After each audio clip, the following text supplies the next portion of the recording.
bonjour à tous, de retour sur la FEB TV. On a parlé d'export ce matin, on continue ce midi avec le MEDEF Bretagne et le club Stratexio qui aide les entreprises à se lancer à l'international. Avec moi, Hervé Kermarek, bonjour. Bonjour. Président du MEDEF Bretagne, Myriam Émilie, DG de Remorques Roland, bonjour. Bonjour. Et enfin Fabrice Le Sachet, vice-président du MEDEF et président de Stratexio. On va commencer par vous. Bonjour. Fabrice Le Sachet, le développement à l'international des entreprises, c'est stratégique. Quelles sont vos ambitions avec Stratexio, notamment sur le territoire breton ? Oui, le développement international des entreprises françaises, c'est stratégique parce que déjà, c'est créateur d'emplois et de richesses pour nos territoires. En France, il y a 6 millions de salariés qui dépendent directement ou indirectement des exportations. Nos territoires sont irrigués par ça. On a des PME, des entreprises de taille intermédiaire qui recrutent parce qu'ils décrochent des contrats à l'export. Et le rôle d'une organisation professionnelle, du premier mouvement d'entreprise de France comme le MEDEF, c'est de faciliter évidemment la compétitivité de ces entreprises en défendant des mesures fiscales, des mesures sur le marché du travail, etc. Mais aussi de faciliter la projection de nos entreprises, que ce soit dans les actes de commerce international, ce qu'on appelle l'export, ou même dans l'implantation à l'étranger. Donc on a créé cet accélérateur qui s'appelle Stratexio, qui aujourd'hui regroupe 140 entreprises, c'est à peu près 3-4 milliards de chiffre d'affaires agrégé, 17 000 salariés en France. Et donc ces boîtes travaillent ensemble dans des petits groupes de 8 à 12 chefs d'entreprise qui se retrouvent tous les 2 mois. Il y a des experts extérieurs qui viennent et donc ils bossent ensemble, ils font du co-développement, ils apprennent à faire des business plans. Voilà, il y a plein de choses qui se passent et ça stimule, ça crée de l'émulation. Et on est ravis parce qu'en Bretagne, il y a un premier club, ça fait 1 an et il y en aura d'autres sûrement à venir. On l'espère. Mais c'est hyper intéressant parce que ce matin, on a reçu des entreprises justement hyper différentes qui ont parlé d'export, elles ont échangé et elles avaient plein de choses à se dire, des conseils à se donner. Hervé Kermarek, une initiative comme ça, c'est essentiel sur le territoire breton. Oui, parce que la Bretagne est quand même une terre d'international. On en fait depuis très longtemps. Il faut se souvenir que Brittany Ferries avait été créé par les agriculteurs pour justement avoir la capacité à exporter leur production, notamment les oignons vers le Royaume-Uni et l'Angleterre.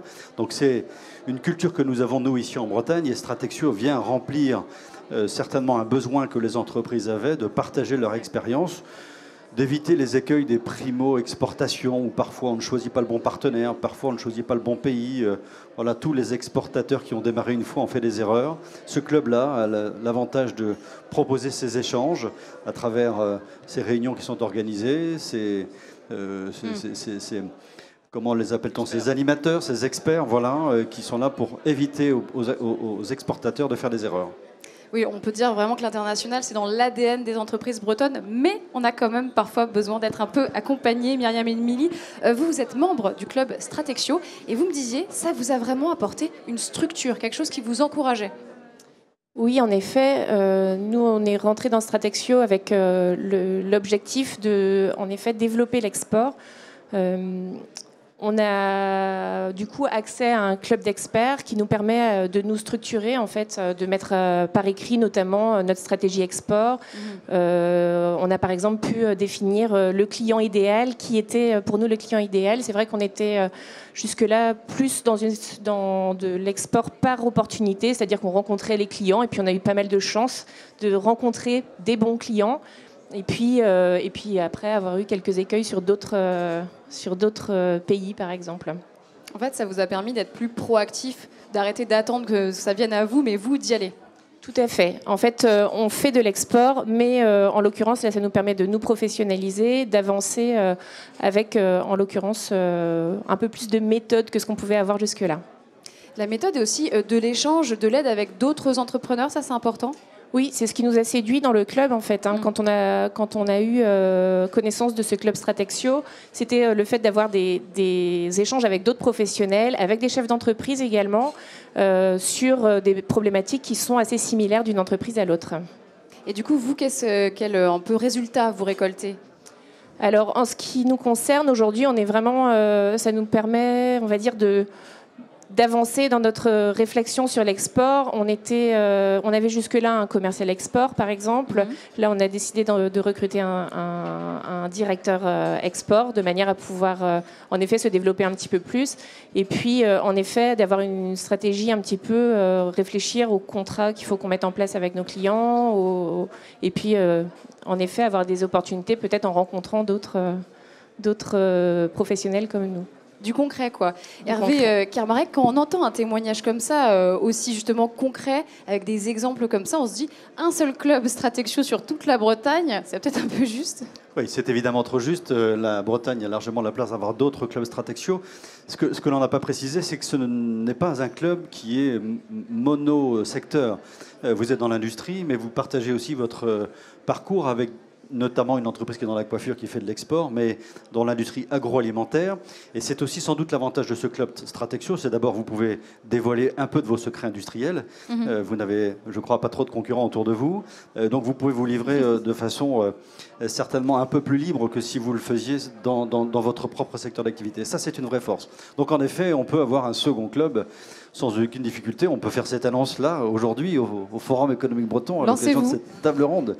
Nous en aurons un second d'ici quelques semaines et ça c'est évidemment pour les entreprises du territoire un vrai avantage. Et puis on a la prétention, même si je le redis, c'est pas un objectif absolu, notre but c'est de nous rapprocher des besoins des entreprises, de mailler le territoire avec ces clubs-là pour permettre un peu plus de facilité. C'est vrai que quand on a un seul club en Bretagne, eh bien ça demande du temps de déplacement, ça demande d'organiser sa journée. Si on a plus de clubs en Bretagne, c'est plus de facilité pour les adhérents. Donc voilà. Le second est lancé, le troisième sera à venir, mais vous êtes ambassadeur désormais de la marque Stratexio. Fabrice disait que 98% des adhérents Stratexio renouvellent leur adhésion, c'est-à-dire qu'il y a un vrai intérêt à rester dans Stratexio. Le premier est toujours le plus difficile, le second suivra. On a travaillé un peu pour ça et les suivants suivront. Fabrice Le Sachet, ce deuxième club ou les clubs qui vont peut-être arriver par la suite, est-ce qu'il y a une ambition de partir justement sur des thématiques plus précises ou ça reste des clubs généraux pour tout le monde ? Alors, l'esprit de ces clubs, c'est interprofessionnel. C'est comme ça qu'on l'a conçu, parce qu'on croit beaucoup aux échanges entre les secteurs, et puis parce que c'est une évolution des économies modernes. Une boîte industrielle peut aller chercher des points de marge supplémentaires en proposant des services de maintenance, des accessoires, du service tout court, et des boîtes de services peuvent remonter les chaînes aussi. Et donc on voit que les économies modernes, c'est beaucoup de choses qui sont hybrides, qui sont assez transversales. Et on ne veut pas se priver, d'avoir ce partage d'idées, parce que quand on rentre dans un club Stratexio, on vient avec un esprit ouvert.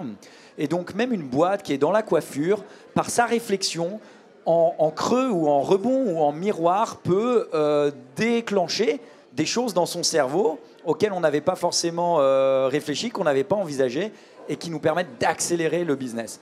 Et là, je crois que c'est vraiment important de le dire, il faut avoir l'esprit ouvert. Quand on voit qu'une boîte comme Remorque Roland, qui est déjà présente sur les marchés à l'international, vient dans un club avec la modestie de dire on ne sait pas tout, et je crois que ça c'est très important, il y a quand même un certain nombre de chefs d'entreprise qui croient qu'ils savent tout, qu'ils n'ont rien à apprendre, qu'ils n'ont rien à partager ou qu'ils ne veulent rien partager. C'est une erreur fondamentale, même si ça marche à l'export. On ne sait pas si ça marche pour toujours. Peut-être que ce qu'on a fait, c'est un château de sable, mais on le sait que quand la vague est passée, et il est trop tard. Peut-être qu'on pourrait faire beaucoup mieux. Peut-être qu'on pourrait optimiser ses moyens. Et donc je crois qu'un vrai chef d'entreprise, c'est toujours un peu humble et modeste. Et généralement, ça aime la confrontation, ça aime à se frotter, ce frottement d'idées.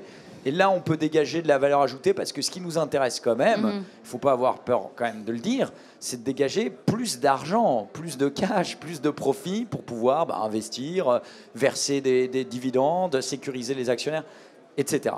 Il y a ceux qui pensent tout savoir et il y a ceux qui sont un peu frileux, mais j'ai l'impression que maintenant, en fait, c'est le moment d'y aller à l'international. C'est le moment de foncer, Fabrice Le Sachet. Ça a toujours été le moment, mais là, il y a quand même beaucoup d'argent qui est injecté dans l'économie. Il y a des plans de relance partout, il y a une consommation qui est en hausse, il y a ces bascules. Il y a quand même la bascule numérique, écologique et si j'ose dire sociétales, c'est un mot fourre-tout. Mais en tout cas, ces bascules-là, elles vont nécessiter beaucoup d'investissements et de prendre des parts de marché. Et c'est vrai qu'aujourd'hui, les investissements sont tellement colossaux que si on reste que sur le marché domestique, on ne peut pas construire des leaders mondiaux. On ne peut pas construire. Si vous êtes dans la tech, c'est quand même très difficile de rester uniquement en France. Si vous allez lever de l'argent au-delà de 100 millions d'euros, ça va être très difficile de rester sur le marché des capitaux uniquement français. Donc, avoir une vision au large, et là, on a le large derrière à Saint-Malo, c'est vraiment tout trouvé comme lieu, c'est hyper important et il ne faut pas que des entreprises se pensent protégées. C'est pas parce qu'on est à Lannion, entre guillemets, tranquille, je ne sais même pas si on est vraiment tranquille quand on est chef d'entreprise, mais c'est même pas parce qu'on est sur son marché domestique un peu protégé de la compétition internationale qu'on ne va pas être balayé. Les disruptions dont on parle, elles vont arriver partout, elles seront là partout, donc c'est qu'une question de temps, et donc il faut plutôt les devancer et être proactif qu'être juste en réaction, me semble-t-il. Myriam Émilie, ça y est, vous êtes ambassadrice du club Stratexio, c'est fait, c'est officiel. Qu'est-ce que vous pourriez dire à ceux qui, voilà, peut-être pensent tout savoir et ne se lancent pas dans un club comme ça, n'ont pas l'humilité de venir apprendre? Il faut y aller? Évidemment qu'il faut y aller. C'est vrai que on va dire tout ce qui peut nous permettre de rencontrer d'autres chefs d'entreprise et d'échanger avec d'autres personnes qui ont les mêmes problématiques que nous ne font qu'apporter finalement. C'est vrai qu'on est toujours un petit peu seul dans notre rôle de chef d'entreprise et plus on arrive à échanger avec les autres, forcément, plus on peut avoir des idées, de nouvelles idées. Hervé Kermarek, le mot de la fin. Peut-être une petite info en plus sur ce club à venir, où est-ce qu'il va être situé pour peut-être donner envie à ceux qui voudraient s'inscrire? Écoutez, il sera situé en Bretagne, c'est pas mal déjà comme information. C'est tout? Bon. D'accord, on n'en saura pas plus, mystère. Non, on vous apportera plus d'informations, mais en tout cas, voilà, cet élément fondateur-là, ce premier club était important pour en avoir un second, et je peux vous garantir avec Fabrice qu'on va travailler pour qu'il y ait encore plein de petits clubs Stratexio partout en Bretagne. C'est ce qu'on vous souhaite en tout cas. Merci infiniment à tous les trois. Restez avec nous, on va parler logistique urbaine tout de suite.